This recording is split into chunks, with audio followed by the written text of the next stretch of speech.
Another June Monday is upon us. Another busy stretch for the Buckeyes on the way. And by the time we get to the end of the week, another off-season week will be out of the way. Welcome back to The Beat. That is Jeremy Birmingham. I am Austin Ward. Hope everybody had a wonderful Father's Day weekend. I am sure that we did. But I don't 100% sure that we did. So it's as soon as camp season started, Berm, it feels like it's almost already over. Like it's winding down this week. How can that be? Yeah, I don't know. And actually, the way that the schedule is set up, like Ohio State just wrapped up 10 official visitors on Sunday afternoon. This coming weekend, there'll be double digits, probably a dozen or more. We'll have full numbers on that as we get closer to the end of the week. But then they're done. Then they're done with official visits. And then all of the coaches will scatter and go to different sides of the earth and different nether regions of the planet that no one can find them or bother them. And then 3 weeks later, they'll emerge like a groundhog in February, but this time it'll be in Las Vegas, and then it's football season. So I don't know. I don't know where the time is going. I don't like the fact that it's going so fast, but it is a regular and constant reminder that we're all going to die soon. Oh, wow. We're off and running on a Monday. That wasn't where I thought we were going to take it, but here we are. Hey, time waits for no one. It's constantly ticking. We're all going to die. Yeah. Okay. That's a very uplifting start to your Monday. Hope everybody sticks around and hope it can get more positive as we move forward. I'm not saying they're going to die today or we're going to die today, but I think it's important that we acknowledge that we're all going to die. Okay. All right. Well, Ohio State football is going to outlive us all. I think we know that. That's true. It's recession proof. It's indestructible. And for the week ahead for them, we are efforting to finalize a time to get more insight and more conversation with Ohio State Athletic Director Ross Bjork. There are the camps that I mentioned. What, you got 2 7-on-7s or 3? Well, we got a 7-on-7 Monday morning. We have the final 1-day recruiting camp on Tuesday, then a 7-on-7 on Wednesday. Thursday is the commitment date of Sincere Johnson, the 4-star linebacker from Cleveland Glenville, who just wrapped up his official visit to Ohio State. Barring something phenomenal happening, we expect that he'll pick Ohio State over Alabama on Thursday. And then you get into the biggest recruiting weekend of the year. So not a lot of slowdown, but it is, at least there is a light at the end of the tunnel for Ohio State, and that light is not a train. That's very important. Yeah, it's not the kind of light you want to see. There's also a chance, possibly even a good chance, that we will be hearing on the record from some current Buckeyes Tuesday or Wednesday, maybe Wednesday, which I think would really spice it up and give us a lot of stuff here as June. Oh, well, I don't know what you're talking about there, but I'll just take your word. You can take my word for it. I got that part handled. You handle the recruiting stuff, and then everything will be copacetic, man. So all of that to say, a busy week upcoming. But the thing I couldn't get out of my mind was the future, way into the future. Some things that Ross Bjork said, and I touched on it briefly on Thursday on Snap Judgments, and he kind of just snuck in this jab at the SEC. It didn't feel to me like it was bragging. It didn't feel like it was a threat to the SEC or even to Tony Petitti, but it was in relation to the college football expansion talk. And then that leads itself directly into how Ohio State is going to schedule and manage the non-conference for the future. And I got a little bit concerned, a little bit excited, not fully sure what Ohio State intends to do, because the last action that they took was to make the 2029 non-conference schedule maybe one of the worst that I've ever seen from Ohio State. So I'm curious, Berm, what you make of it, if you thought that there was a shift in strategy, and some of it is still largely contingent on what the Big Ten and SEC decide to do with the college football playoff. And I understand all that, but I don't know that this is trending in a way that is necessarily good for college football, even if it is the right business choice. Yeah, I think Ross Bjork attempted on Thursday of last week to thread the needle a little bit and say, hey, we're willing to play these big games if it comes down to it. But if you look at the future schedules, it's pretty clear that the 2029 approach was not like an aberration. Like, this is probably the direction it's going. We talked about the 2029 schedule 2 weeks ago. That's Navy, Charlotte, and Youngstown State that season for Ohio State in the non-conference. It's not a whole lot better in 28 or 27. The only difference is that Ohio State has Alabama currently on the schedule in 27 and 28. But our expectation is that those games probably don't get played. And I would think that the home and home with Texas that's beginning in August will be the last of these big marquee matchups for Ohio State in the non-conference schedule, at least until there's some sort of continuity throughout the sport and some sort of consistency to say, hey, Ohio State's going to play 9 conference games. So is Alabama. So is Georgia. Or as, to your dream of the 12-team conference schedule, which I personally, I don't disagree with. I understand some people may think it's boring or whatever, but as you look ahead for Ohio State, but how could it be boring? I don't understand that argument. Because if you play 12 conference games, the chances of you playing Rutgers and Illinois and Indiana and Purdue every year go up. And right now, like, one of the things that keeps the Ohio State schedule somewhat fresh is that we don't know what their Big Ten slate is going to look like every year. But, if you look ahead for Ohio State, if there's not automatic qualifiers, for example, let's go to the 27 Ohio State football schedule, or even 26. You've got Kent State and Ball State as your non-conference home games to start the season, with a trip to Texas, right? So whatever. But then Ohio State. But even if you replace them with Rutgers and Maryland, yeah, like that's working towards a goal. It's certainly better than Kent State and Ball State as far as the product that the fans are going to see, but as how it relates to the Ohio State record and getting into the playoffs and all that stuff. Every time you add a Big Ten opponent, whether or not they're a team you've beaten 30 out of the last 30 tries, there is at least a better chance that you're going to lose than Kent State or Ball State. But Ohio State in 2026 will play at Texas. They have to play Michigan, Oregon, Iowa, Nebraska, USC. In 27, it's USC, Oregon, Michigan, Penn State. The schedule, the Big Ten expanded to 18 teams, and it got a lot better. Like, there's no reason that you should have to fill in this. The schedule used to be filled in with these teams because A, it was really good for TV, B, it's really good for the fans, and C, you weren't going to play these games otherwise. But now, because of the playoff, you're going to play Alabama and Georgia and Texas every year at some point. So why do you need to schedule them at the start? Yeah. And so you make a good point. If you play 12 conference games, then that's a lot more losses that go into your league, which is why Ross Bjork said this on Thursday, which I think is important. He said, you really need to understand what the college football playoff format looks like. Do we keep those games if there's a different model that really doesn't fit playing those kind of games? If it's all about just being 12-0 or 11-1, then maybe we shouldn't play those games. So I think you have to put everything on the table. And under this model and the way that they're talking about these proposals, it's hard to make a case, especially if they go to 5-11 or the way it was last year. And we saw what happened with the 12 teams, and that's not going to last. The 12-team era was here today and was gone tomorrow. So barely had a chance to celebrate that era. Didn't stop them Buckeyes from winning it all, though.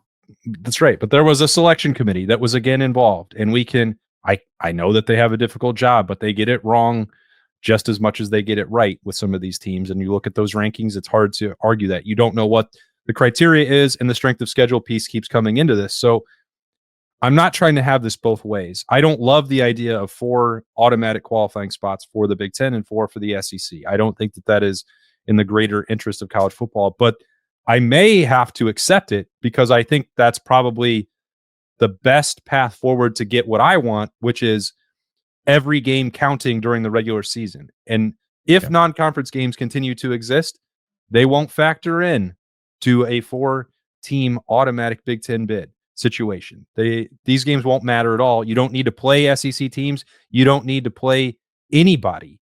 So I think you could just schedule yourself the 9 Big Ten games and take the rest of the week as training camp. Like, that would be, who would say that you couldn't do that if that's the only way forward? But let me ask you this, Austin. Okay. Let me ask you this. What's worse, the four AQs for the Big Ten and the SEC, or the 5-11? Because I think the 5-11 is significantly worse, because I think then you leave things up to people more than you do if 8 teams are automatic, and we know that the top 4 in the Big Ten and SEC, the odds of them screwing up the remaining 8 are less. I think I like Ross Bjork's idea about play-in games as opposed to an AQ. I mean, those are AQs, but it's not necessarily just based on the strength of your record. But to me, the other option here, because we know this is going to go to 14 or 16, hopefully 16. The five automatic qualifiers are the champions, and then 11 at larges, I think, is just a nightmare. It was a nightmare this year, and all they had to do was pick 7, and it was terrible. Yeah. Well, it gives too much remaining power to a college football playoff selection committee, and they don't deserve it for a multitude of reasons. People. Yeah, that I've talked about a lot. For longtime listeners, they've heard me talk about the selection committee a lot and criticize the way that process is handled. And Ross Bjork did that a couple times subtly on Thursday as well. So yeah, I don't love that. The part that I have the issue with the automatic qualifiers is continuing to play games that are of no consequence whatsoever, which these non-conference games under that model, there have been no conversations for my dream of 12. There have been no conversations actually that I'm aware of to go to 10 Big Ten games, which I think all of that needs to happen. That you just, especially in a world where you go to the 4 automatic qualifying spots and you have play-in games that include the top 6, if you're only playing 9 games and you're seeing half of the league, then we're going to see truly crazy town banana pants tiebreakers being used to determine the 6 and 7 spot for who could be playing to get into the college football playoff. So that stuff has to be resolved, in my opinion. I think that's why I just get rid of the conference championship weekend. That turns into your playoff weekend. You get 1 through 8 in the Big Ten. If you're in the top 8 in the Big Ten, you're playing for a spot in the playoff, and you play that week instead. So it's 1 versus 8. 2. Like last year, Ohio State would have had to beat Illinois in a play-in game to get into the playoff, because they were the 4th ranked team in the Big Ten when the schedule was all said and done. So I think that there's ways they can get creative that keep intrigue, because no one really gives a flying crap about the bottom 10 of the Big Ten. But that top 8, there's some good teams in there. And if you think about a season like this one upcoming, like I think that there's some really intriguing potential matchups if you view it that way, as a way of keeping the championship weekend entertaining and interesting and financially a boon to the conference. And then you add the automatic qualifiers plus the play-ins. I think you can have them all. You can have it all. Yeah. I mean, I don't know how many times we heard Ross Bjork call it content on Thursday. The other word we hear is inventory for the broadcasters. And my idea also gives them more of that. And I'm way more frustrated by the SEC's unwillingness to just go to 9, because that's holding up a lot of the other process and a lot of the other decision-making factors that go into the future of the college football playoff and the future of these schedules. Like, what choice did Ohio State have for 2029? They have to assume that the SEC is not going to play ball, that they are going to continue to advocate for what would give them the most possible spots in the playoff. I go back and forth on the 4-4-2-2-1 and the 5-11 because of what you're talking about. I don't like the selection committee. I also don't like just telling, which there could be years in the future where the ACC is suddenly good enough to have 3 teams in it, or the Big 12 could be good enough. And there may be years that the Big 10 has 7 teams that are good enough. So, but they're not stopped from adding more teams. It's there's the minimum of requirement. And if we went back, and we certainly haven't done this for this show, but I think if we went through the last 20 years of college football, it would be pretty easy to create a 16-team playoff that included 4 Big Ten teams and 4 SEC teams every year. And I think you'd struggle to find a year where that was a regular additional team from the ACC or Big 12. Yeah, I guess it depends on how we're categorizing Oklahoma and Texas at that given moment. But you're right. I mean, well, what do you want, Birm? Everybody who has watched us over the last few years knows what I want. What do you want the schedule to look like? I want 9 conference games. I want continued games against the MAC inside why of not? Ohio. Why not? Let me just ask, why not 10? Okay, give me 10. Fine. Okay. 10's easy. I think 9 because it's an uneven number, and then you hopefully avoid some of the tiebreaker stuff that comes from even numbers. But it's irrelevant. The uneven part is what really gets me, though. Beyond just being unwieldy, it's 5 conference road games and 4 conference home games, like alternating back and forth. That's ridiculous. I don't understand why teams have to play at a disadvantage within their own league. Yeah, it seems unnecessary. So give me 10 and give me 2. I think there is still a ton of value, even when college football divides itself and goes to the 4 super conferences and the other 64 group of 4s or whatever they're going to be called. And I'm pretty sure that's coming in our lifetime. but there's still value in playing Toledo or Ohio. Number one, with the transfer portal, this is an opportunity to scout people. Number two, it helps grow football in and around the state of Ohio, around the MAC, where they need help, especially if they're no longer a Power 5 or a autonomous 4, or whatever the hell they're called moving forward. So give me two. I don't mind playing. No, as I said last week, never play an FCS school. That's ridiculous. That's patently absurd. But Ohio State should have Youngstown State or New Hampshire and all these other schools on their schedule in the next few years. So that's really it to me. I mean, there's no reason, to your point, that you should be playing an uneven number of home and road games every year. That's flat out stupid. You should never be playing the school back-to-back years on their home turf. Like, that should never happen. All these things that have occurred in the last few years are just because they were like, well, we have to figure out a way to make these teams play. Like, just play 5 on each, 5 at home, 5 on the road, and then Ohio State will play 2 home games against other schools. And ideally, sure, for the fans' purposes, I think it'd be great to have Alabama and Georgia and Texas are coming into the shoe. But again, the playoffs exist now, so you're going to play them there, and there shouldn't be buys in the playoff, in my opinion. So you know, everyone's going to have 4 games. So, well, at least I got you to 10 Big Ten games. That's a start for me. Ross Bjork said this about Alabama, Georgia, and Texas specifically, all of those home and homes that are on the books right now. And this was Ohio State's perspective as of this moment. He said, right now we're keeping them. We'll embrace it. We'll go play, and they have to do the same thing. They've got to play us too. So I think it's too early to tell what the future is.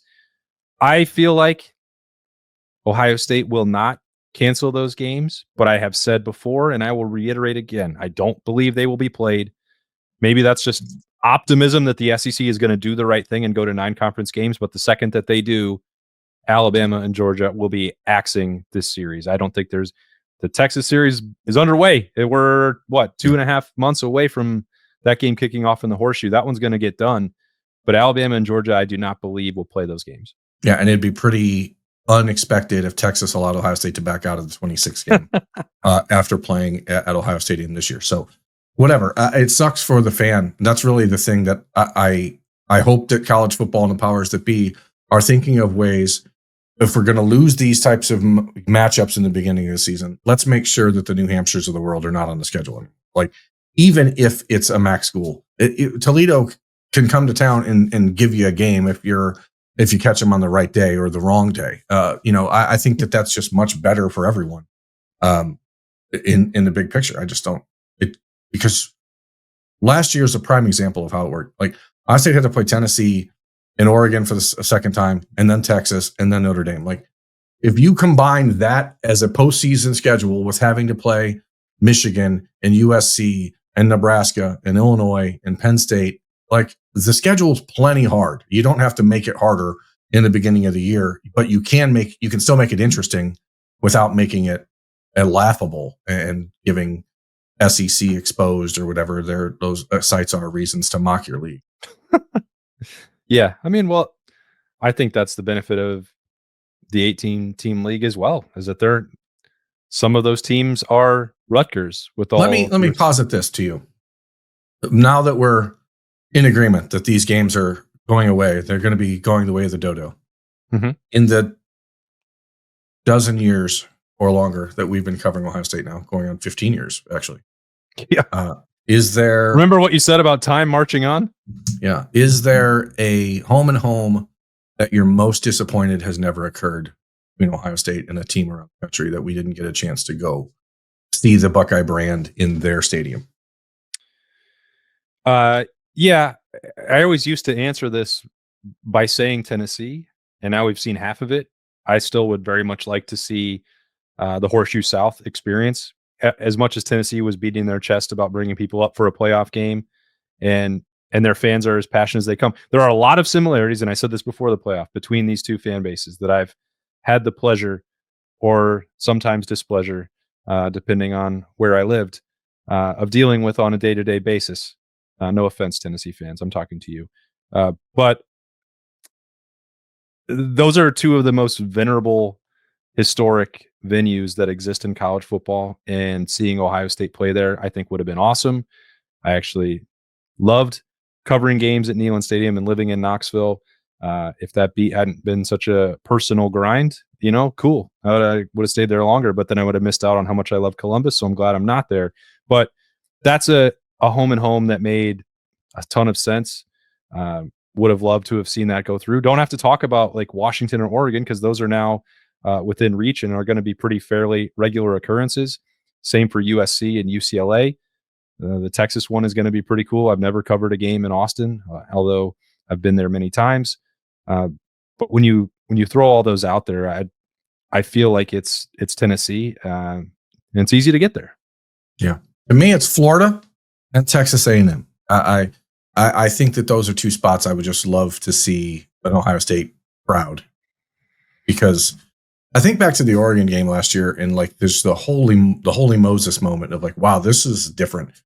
And Florida, I know they've been up and down, but I would have figured with Urban Meyer's history, with everything there, that sometime in the last 20 plus years that those two teams would have figured out a way to like just go head to head. And then Texas A&M, every time I watch an Aggies game, I see the 12th man stuff and it's just crazy. And I would really like to watch a game.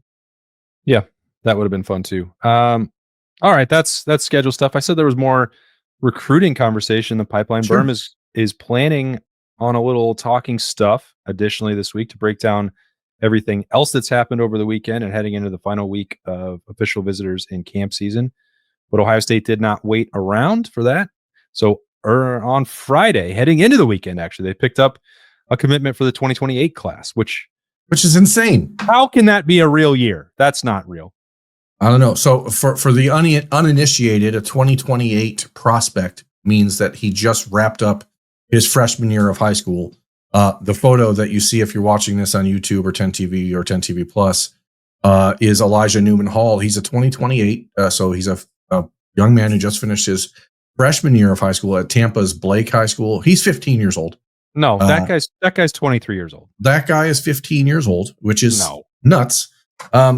And because he just finished his high school freshman's year, he's not ranked or anything like that yet because no networks have their 2028 rankings out.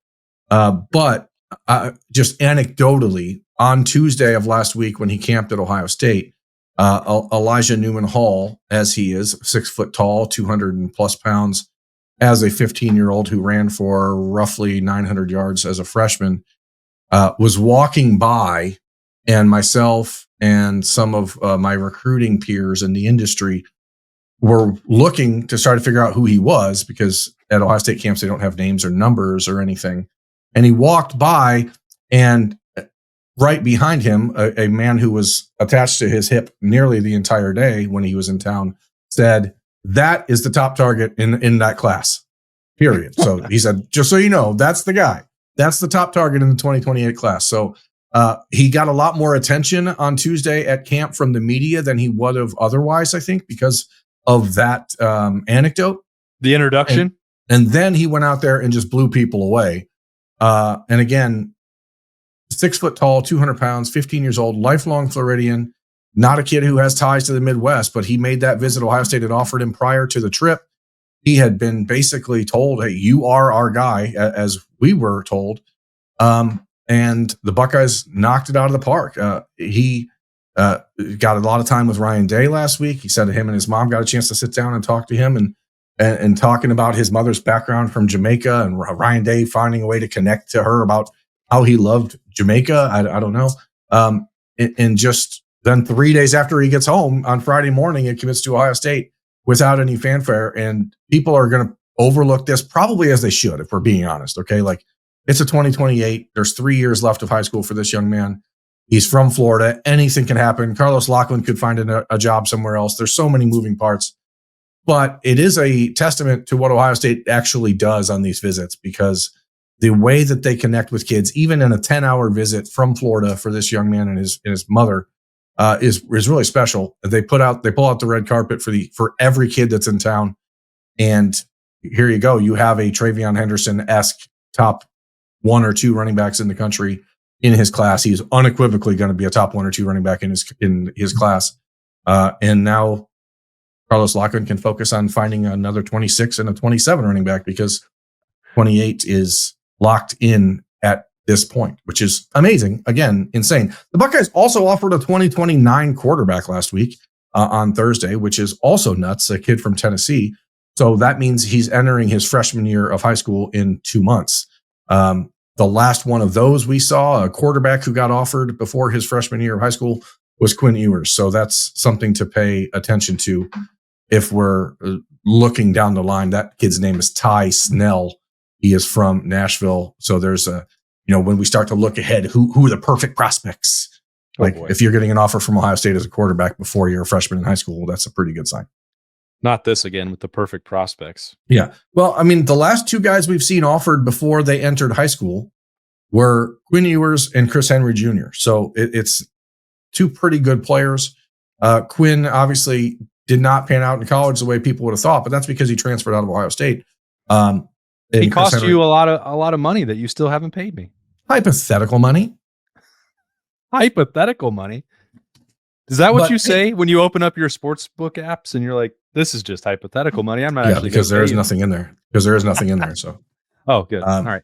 But it's an interesting time for Ohio State, certainly on the recruiting trail. Big weekend. So we'll dive into that more on Talking Stuff probably Monday night as we sit down at the Woody after the 7-on-7 events are over on Monday afternoon. But lots of big stuff coming because the class is cooking. The Buckeyes are the number 3 class in the country in 26 and now have their first 2028 commit. So big recruiting week, big opportunity again. One more to be around those Buckeyes working out on Tuesday, and then the opportunity potentially to talk to some of the veterans, returning players. We'll see who all could make that list. It's tentatively scheduled for Wednesday. I hope it happens. It would be a great time to get some actual on the record updates from these guys and hear from them about how their summers are going, how spring went for some of them. We haven't talked to, I guess it's been since actually before the spring game, since we've had any of those conversations and press conferences with the Buckeyes. And then we're trying to finalize a time to sit down to get a little bit more on the athletic department side with Ross Bjork. So we're staying busy. So are the Buckeyes. We got full content coming your way every single day on the Fan, 10 TV, 10 TV Plus, and every audio platform where you get podcasts. We appreciate you guys following along with us.